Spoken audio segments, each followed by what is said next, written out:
Bonjour Sonia De Villers. La colère des agriculteurs monte depuis un mois. Une génisse éventrée par un loup déposé devant une sous-préfecture du Doubs. Une veillée funèbre à la mémoire de l'agriculture française en Corrèze. Des chrysanthèmes pour les éleveurs des Vosges abandonnés par Lactalis. Votre syndicat et les jeunes agriculteurs avaient appelé à des actions nationales une fois les semis d'hiver terminés.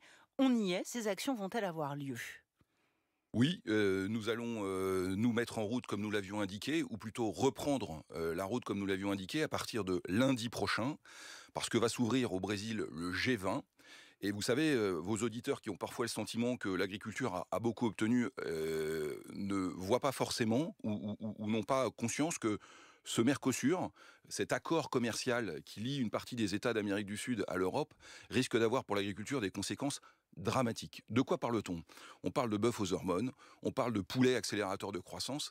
Et vous voyez, nous, on est attachés à l'idée européenne parce que les politiques agricoles sont des politiques européennes. Alors, on va y revenir au Mercosur, mais vous dites des actions nationales à partir de lundi. À quoi les Français doivent-ils s'attendre exactement ? Alors d'abord, le premier message, c'est qu'on n'est pas là pour les ennuyer. Parce que tout le monde a des problématiques aujourd'hui, et nous, très clairement, à la FNSEA, avec les jeunes agriculteurs, ce qu'on veut, c'est interpeller les pouvoirs publics sur ce sujet. Ça veut dire pas de blocage ? Non, pas d'autoroute bloquée ? Aujourd'hui, on ne cible pas les autoroutes. On aura l'occasion de le dire puisqu'on a une conférence de presse cet après-midi dans laquelle on détaillera nos actions. Ce que je veux faire passer comme message, c'est qu'on n'est pas là pour ennuyer les Français. On est là pour leur dire qu'on est fiers de les nourrir et que continuer à produire en France, ça a du sens. Les Français en question se souviennent qu'il y a un an, on annonçait le siège de la capitale, le blocage du marché de Rungis, de nombreuses autoroutes bloquées. Il y a eu de la casse, il y a eu des incendies. Arnaud Rousseau, on est à quelques semaines des courses de Noël. C'est le plus gros chiffre d'affaires pour les commerçants alimentaires de l'année. Est-ce qu'il y a des risques de blocage, de panne, de pénurie ? En fait, c'est quand même ça la question que tout le monde se pose. C'est aussi une grosse période pour les agriculteurs, parce que les produits festifs viennent de nos fermes. En tous les cas, on souhaiterait qu'ils continuent à venir de nos fermes. Et donc, vous savez, nous, on est des gens rationnels.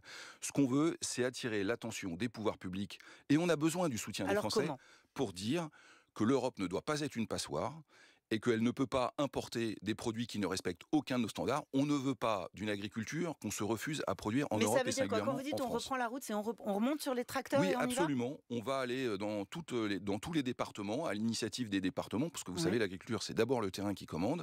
Donc on sera dans tous les départements à partir de lundi, pour quelques jours, pour faire entendre au moment du G20 au Brésil, la voix de la France, et on espère que l'ensemble des pays européens vont nous rejoindre, parce que le sujet n'est pas un sujet français, c'est un sujet européen. Par ailleurs, là, vous avez peu de chance, parce que l'Allemagne et l'Espagne, par exemple, la France est isolée en réalité en Europe. L'Allemagne et l'Espagne n'attendent qu'une chose, c'est d'avoir des débouchés commerciaux en Amérique latine. Vous avez raison, mais l'Allemagne et l'Espagne, ça n'est pas l'Europe. Nous sommes 27.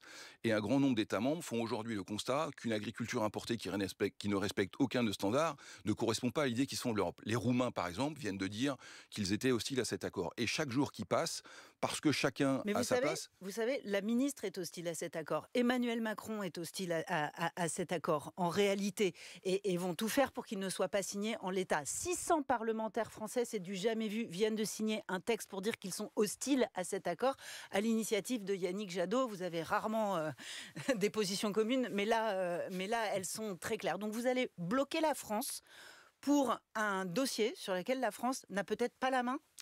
On ne va pas bloquer la France, comme je vous l'ai indiqué. Notre objectif n'est pas de bloquer la France, n'est pas d'affamer la France, comme j'ai pu l'entendre dans d'autres radios. Nous, ce qui compte, encore une fois, c'est de porter cette ambition d'une Europe qui n'est pas une passoire. Et puis, on a d'autres urgences. Vous contrôlez votre base ? Vous savez, par exemple, un Jérôme Bail, qui est cet agriculteur qui a été très médiatisé l'année dernière, il n'est pas syndiqué. Il n'a jamais été syndiqué. Des paysans comme lui qui s'inquiètent et qui disent déjà depuis plusieurs semaines le Mercosur, ça va être le ferment de la colère, ça sera la ligne à pas dépasser.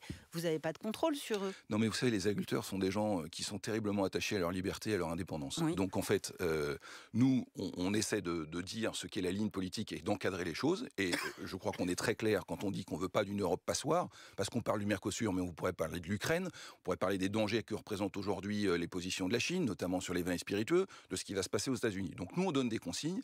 Ensuite, le terrain adapte. Que Donald Trump risque d'augmenter les droits de douane et que pour écouler les vins et les cognacs français, voilà. Ça risque d'être très douloureux. Nous, on redit qu'on ne souhaite pas d'atteinte aux biens et aux personnes. C'est ce qu'on a dit au printemps. Et après, chacun prend ses responsabilités.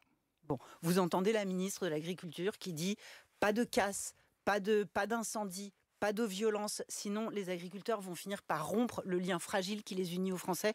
Oui, mais ce lien, d'abord, je ne crois pas qu'il soit fragile. Je crois que les Français sont attachés à leur agriculture, à ce qu'ils mettent dans leur assiette.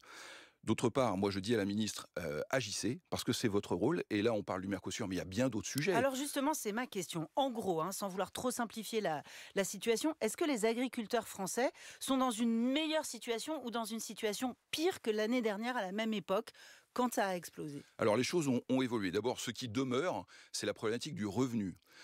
L'urgence aujourd'hui, ce sont les trésoreries des exploitations. C'est comment font un certain nombre d'exploitants pour passer l'hiver après un été catastrophique. Ce qui est nouveau depuis le printemps. En quoi il est catastrophique l'été? On a eu la plus faible récolte de blé en France depuis 40 ans. On a eu des vendanges. À cause des conditions météo? Entre autres. On a eu des vendanges qui sont de l'ordre de moins 25% en France, avec des pics à moins 60, moins 70%, par exemple, quand on est dans les vins du Jura.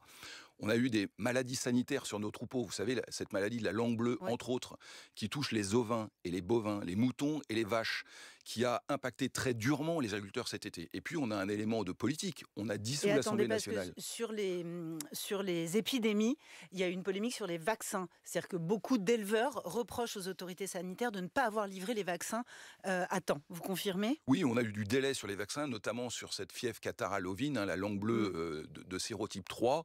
On a eu quelques délais, quelques semaines de délai, et ces délais ont été catastrophiques, puisque vous savez, ça a été endémique, ça s'est déployé très très vite. Voilà, donc aujourd'hui, on est en train de rattraper ce retard, mais les dégâts sont là. Et les dégâts doivent être indemnisés. Mais le gouvernement a agi. Est-ce que vous n'avez pas l'impression que les Français se disent qu'on a fait beaucoup pour les agriculteurs, que la hausse sur la fiscalité du gazole non routier a été abandonnée, que le calcul des retraites agricoles a été modifié, que des dizaines de millions d'euros ont été débloqués, que la ministre a annoncé des prêts bancaires à court terme à taux très bas, qu'elle a annoncé des prêts bancaires à plus long terme garantis à 50% par l'État pour limiter les risques pour les exploitations, et qu'elle s'attelle activement, à démêler ce millefeuille administratif que vous suppliez depuis des années de voir simplifier? On est au cœur du sujet, Sonia Duvillers, parce que vous avez raison, il y a eu beaucoup d'annonces de fait. Et tout ce que vous dites est absolument juste. La réalité, et on va prendre l'exemple, par exemple, de la trésorerie. La ministre a annoncé des prêts de trésorerie, mais au moment où on se parle, on connaît ni le moment, ni le taux, ni la durée. Et donc, vous voyez, ce qui compte pour les agriculteurs, c'est que ce soit très concret. Un autre élément, entre ce qui a été dit au printemps et ce qui se passe aujourd'hui, il y a eu la dissolution. On nous avait promis... donc vous n'avez toujours pas la loi, la fameuse loi d'orientation agricole. Une loi d'orientation agricole. Ben oui, mais c'était un sujet majeur du printemps. Aujourd'hui, les agriculteurs l'attendent. On nous indique qu'elle sera probablement discutée au Sénat au mois de janvier. Et donc vous voyez que je comprends que vos auditeurs se disent les agriculteurs exagèrent parce qu'on leur a annoncé beaucoup de choses, mais la réalité, c'est qu'au fait, concrètement dans nos cours de ferme, au moment où on se parle, beaucoup de choses ne sont pas mises en œuvre.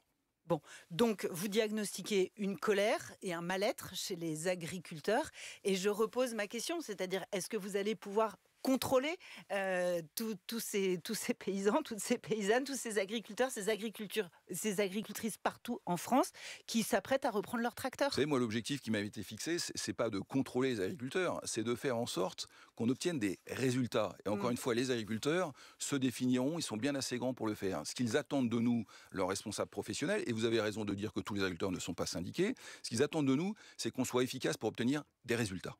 Merci Arnaud Rousseau. Et merci Sonia Duvillers. Il est 7h57.